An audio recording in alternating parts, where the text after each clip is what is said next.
O que você está sentindo agora não é apenas uma alta passageira no supermercado, nem uma flutuação comum do mercado financeiro. Existe algo mais profundo acontecendo por baixo da superfície. Algo silencioso, técnico e quase invisível para quem olha apenas para as manchetes do dia. Enquanto a maioria das pessoas acompanha gráficos diários, os grandes centros de poder econômico observam movimentos históricos que acontecem uma vez por geração. O sistema do dólar, que sustentou o comércio global por mais de 7 décadas, não está colapsando de forma explosiva. Ele está sendo desgastado lentamente por decisões estratégicas, mudanças estruturais e, principalmente, pela perda gradual de exclusividade. E a China entendeu isso antes da maioria. A pergunta central não é se o dólar vai desaparecer. Ele não vai. A pergunta real é: o que acontece quando o mundo passa a depender menos dele? E mais importante ainda, como isso afeta diretamente o Brasil e o seu patrimônio? Para entender o que está acontecendo agora, precisamos voltar à origem do sistema. Em 1944, no Acordo de Bretton Woods, o dólar foi colocado no centro da economia global. Ele era conversível em ouro e servia como referência para todas as outras moedas. Isso deu aos Estados Unidos uma posição única, a de emissor da moeda que o mundo inteiro precisava para negociar. Esse sistema funcionou enquanto havia disciplina fiscal e confiança. Mas, em 1971, essa âncora foi rompida. A conversibilidade em ouro foi encerrada e o dólar passou a ser sustentado exclusivamente por confiança, poder econômico e força geopolítica. Desde então, o mundo aceitou essa estrutura não porque fosse perfeita, mas porque não havia alternativa viável. Esse detalhe é fundamental. O domínio do dólar nunca foi apenas mérito, foi também ausência de concorrência. Com o tempo, esse privilégio permitiu aos Estados Unidos operar déficits persistentes. Gastar mais do que arrecadar tornou-se parte estrutural do modelo.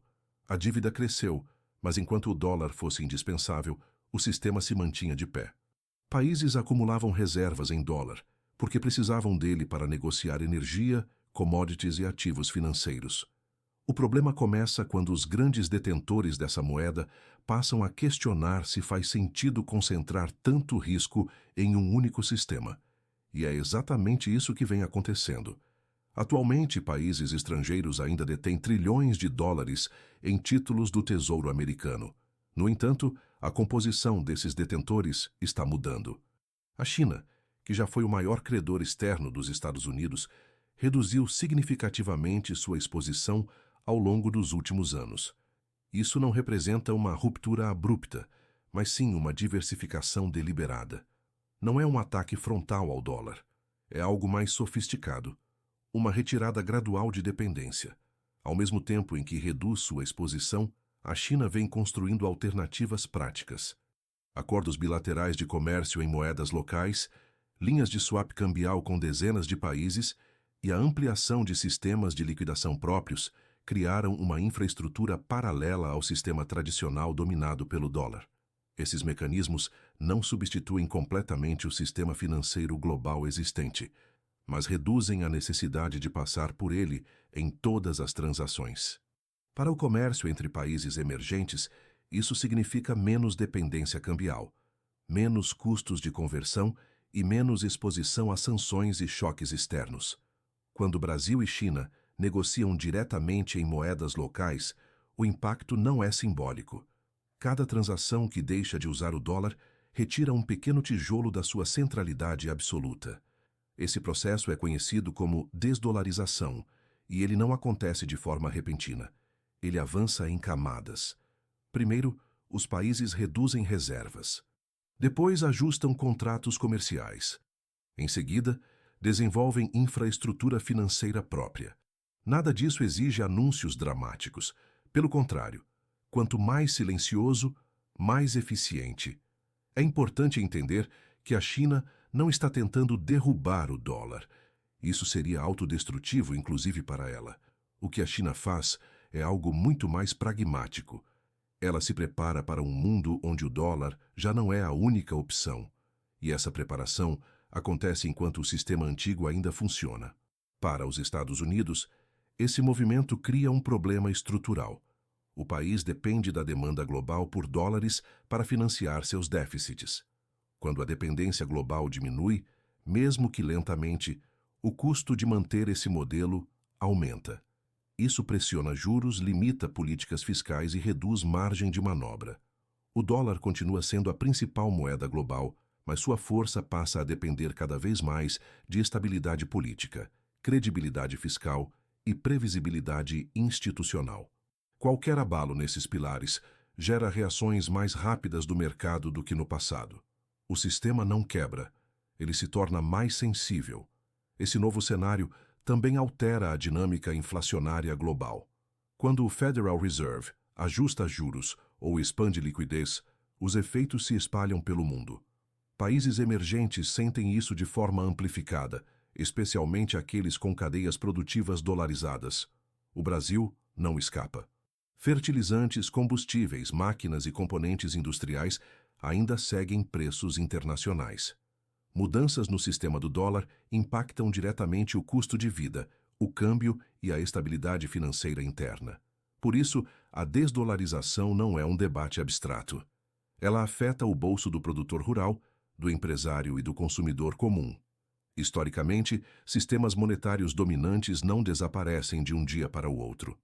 A libra esterlina levou décadas para perder sua centralidade após a Segunda Guerra Mundial. O processo foi lento, marcado por crises pontuais, ajustes e perda gradual de relevância. O mesmo padrão se repete agora. Não existe um dia do fim do dólar.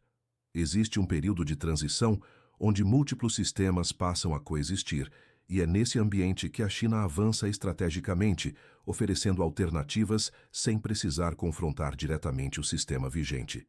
A grande diferença do momento atual é que, pela primeira vez em décadas, existe infraestrutura, escala e interesse real em diversificar. Outro fator central desse processo é o acúmulo de ativos reais. Bancos centrais ao redor do mundo vêm aumentando reservas em ouro de forma consistente. Isso não representa um retorno ao padrão ouro, mas um sinal claro de busca por proteção contra riscos sistêmicos. O ouro não depende da política monetária de nenhum país. Ele não pode ser impresso. Em momentos de transição, ativos escassos voltam a ganhar importância estratégica. A China entende isso. Outros países também. O sistema financeiro moderno é baseado em promessas futuras. Quando a confiança nessas promessas oscila, o valor se desloca para o que é tangível. Para o Brasil, esse cenário traz riscos e oportunidades.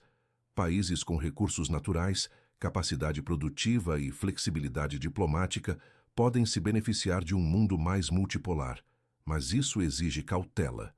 A transição entre sistemas monetários é sempre acompanhada de volatilidade.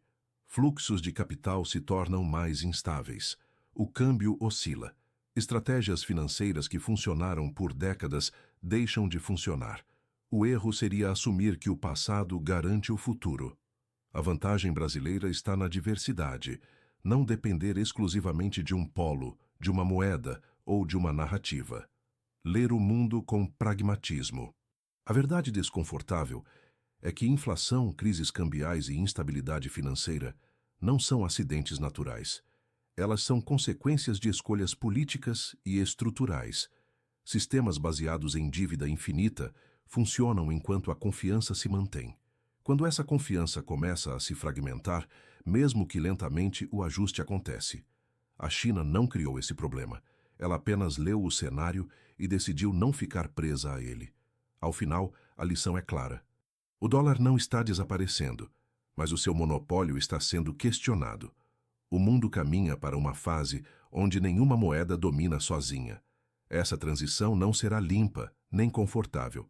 Quem ignora essa mudança corre o risco de ser surpreendido. Quem entende o processo ganha tempo para se adaptar, porque em um mundo onde quase tudo pode ser impresso, prometido ou adiado, o verdadeiro valor está na capacidade de enxergar a realidade antes que ela se imponha à força. A história não avisa quando vira a página. Ela simplesmente vira, e quem não está atento continua lendo o capítulo errado.